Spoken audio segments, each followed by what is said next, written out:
நாம் தினமும் தொழுகையில் படிக்கும் ஒரு சூரா, அதன் அர்த்தத்தை உணர்ந்து படிக்கிறோமா? இதுதான் சூரத்துல் ஃபாதிஹா. இந்த சூரா இல்லாமல் தொழுகை செல்லாது. இது அல்லாஹ்வுடன் நம்முடைய உரையாடல்.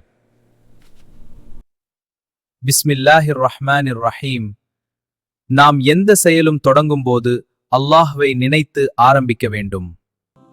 அல்ஹம்துலில்லாஹி ரப்பில் ஆலமீன். நமக்கு கிடைக்கும் எல்லா நன்மைகளுக்கும் அல்லாஹுவுக்கே நன்றி சொல்ல வேண்டும். அர் ரஹ்மானிர் ரஹீம். அல்லாஹுவின் கருணை எல்லாவற்றையும் சூழ்ந்திருக்கிறது. மாலிகி யௌமித்தீன். அந்த நாளில் அல்லாஹ்வை தவிர யாருக்கும் அதிகாரமில்லை. இய்யாக நஅபுது வ இய்யாக நஸ்தஈன். இதுதான் ஈமான். நாம் அல்லாஹ்வை மட்டும் நம்புகிறோம். இஹ்தினஸ் ஸிராத்தல் முஸ்தகீம்.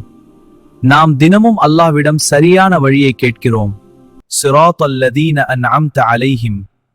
நபிகள், நல்லவர்கள், அவர்களின் பாதையை கேட்கிறோம்.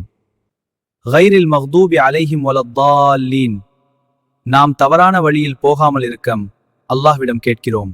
இந்த சூரா ஒரு துவா, ஒரு வழி, ஒரு வாழ்க்கை. நீங்கள் இதை தொழுகையில் படிக்கும்போது அல்லாஹ் உங்களுடன் பேசுகிறான். இனி ஃபாதிஹா படிக்கும்போது அதன் அர்த்தத்தை உணர்ந்து படியுங்கள்.